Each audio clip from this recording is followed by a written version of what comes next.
ঘুরিয়ে দিয়ে এবার ফুটবল বিশ্বের অন্যতম পরাশক্তি বেলজিয়ামের মুখোমুখি হচ্ছে ইরান। দশকের পর দশক ধরে যে জাতিকে ভাঙতে পারেনি পশ্চিমা বিশ্ব, যাদের ইমানি শক্তি আর আত্মমর্যাদার কাছে বারবার রাজনৈতিক ময়দানে পরাস্ত হয়েছে ওয়াশিংটন, সেই লড়াকু ইরান এবার বুক চিতিয়ে দাঁড়িয়েছে ফুটবল বিশ্বমঞ্চে।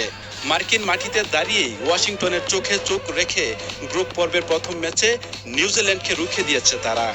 এবার গ্রুপ পর্বের দ্বিতীয় ম্যাচে মাঠে নামছে শক্তিশালী বেলজিয়ামের বিপক্ষে।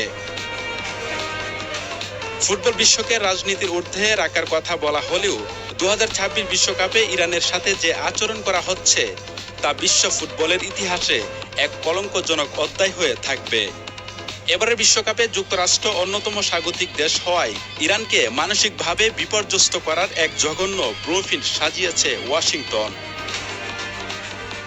বিশ্বকাপ শুরুর আগে থেকে ইরান যেন অংশ নিতে না পারে সেজন্য নানা নিষেধাজ্ঞা ও প্রতিবন্ধকতা তৈরি করা হয়েছিল।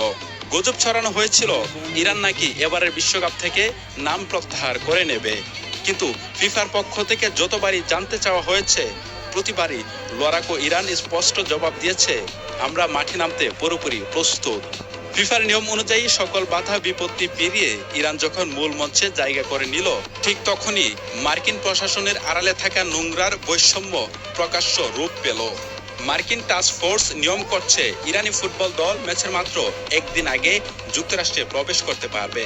শুধু তাই নয়, খেলা শেষ হওয়ার মাত্র কয়েক ঘন্টার মধ্যে তাদের দেশ ছাড়তে বাধ্য করা হচ্ছে। ফুটবলারদের ম্যাচ পরবর্তী রিকভারির ন্যূনতম সুযোগ না দিয়ে ম্যাচ শেষেই পাঠিয়ে দেওয়া হচ্ছে মেক্সিকোর টিজুয়ান বর্ডার ক্যাম্পে। তবে যুক্তরাষ্ট্রের এই নির্মমতা এখানেই শেষ নয়। ইরানের প্রধান